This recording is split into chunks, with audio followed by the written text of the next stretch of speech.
Inini ndinonzi Sizaleni mudzimba sekwa Chirau. Ndinogara kuChoro village. Moto wakauya muvillage rinogara muningi wababa wangu vanonzi Ephraim Chinyang'anya. Ndobva wapisa moto wakapiswa uchibva kwaFoya nevana vaitamba mahumbwe. Ndobva wapisa negadheni rinonzi rwaShoko vemuvillage reChemanza iri Shamba. Wapisa gadheni rwaShoko ndobva wauya. Ndobva wapisa kuimba kunogara hanzvadzi yangu inonzi baba waPlot. Yapisa Kasusu. Yapisa Kasusu moto wacho bva wauya vatungidza kitchen. Amai vada kurwisa kuchera mvura vachichera nepamugodhi vachidzimura moto nevamwe vange vabatira asi moto vakatadza kuukunda. Usati wapisa kudai izvi mama wakamhanya mukitchen vachiti vanotora gasi rakari mukitchen kuti rinozoputika. Zvadaro zvipakapinda kunotora gasi vakateerwa nemuzukuru wavo mwana waBrenda Chinyang'anya wemuChemanza village.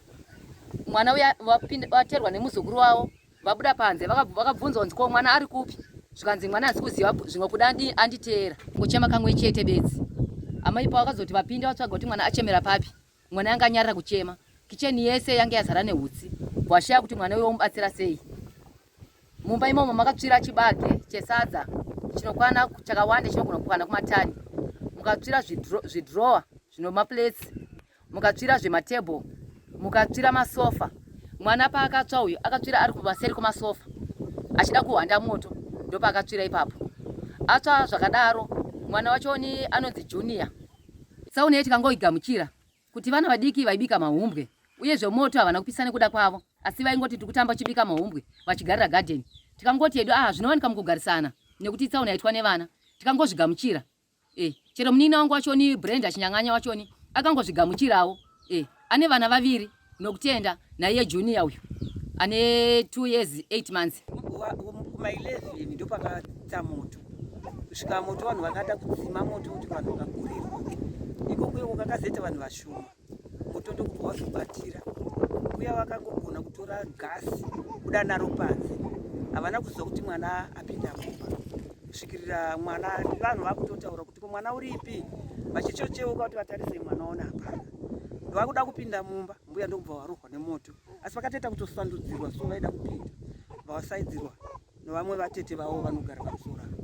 Ndobva vapinda ubuda kunze vasingazive kuti ivo vatotsva. Vadaro ndokubva vazonyengereka. Vatati mwana hapana. Mukomana wangu inini shoko rashi. Ndokubva ukaudzwa nevanhu kuti kumba kwenyu kunodzimba dzatsva. Ndokupinda mumba imomo vasandudzirwa nevanhu panze. Ndobva vachitora manje vanhu mvura vakumhanyisana nemvura vachidira mumba imomo kuti vaone kuti mwana ari papi chaipo chaipo. Pfungwa dzavo dzaifungidzira kuti mwana aenda kupinda kuseri kwemasaga echibagi kuti ahwande. Saka havana kumuona vakazomuwana padhuze pamusuo. Akafira pasi pemasofa yakari akatsvira pasi pemasofa ipapo. Suse ematauya kuno tawana ripoti yekutsva kwakaitika kuno kwakonzereswa nevana vaitambisa moto.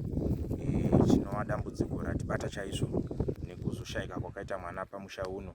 Moto watangiswa nevana vanga vachitambisa moto iri kuridziro yatibata tiri munguva ino yefire season kubva musi wa31 July kusvika 30 November.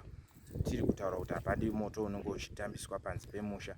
Vana vanga vachitambisa moto vari kumahumbwe kugarden. Moto uya ndokubva wazovatiza vachitamba mahumbwe vatora matches kumba. Ragova dambudziko razokonzeresa kuti moto uya waparara. Magarden atsva, dzimba dzatsva dziri pano 2 nemwana azoshayika. Muno muprovince tawana dambudziko roro richibata futi zvemoto with 61 incidents recorded so far muprovince uno. Matickets 43 akanga anyorwa nenyaya dzemoto. Kune infrastructure yatsva kumuzarabani, tractor neshela pamwe chete nematani echibage anosvika 30 zvakabatana nekuMazowe kuSpar Farm kwakatsvawo zvikuru moto ukapisa agriculture infrastructure. Chiri chinhu chiri kutinetsa. Kurudziro yatiri kungopa kuivhini kuvanhu vakuru patikukura minda yedu ngatisabatidze moto nevose vanoita nezvemhuka nezvekubata nyuchi vasabatidze moto.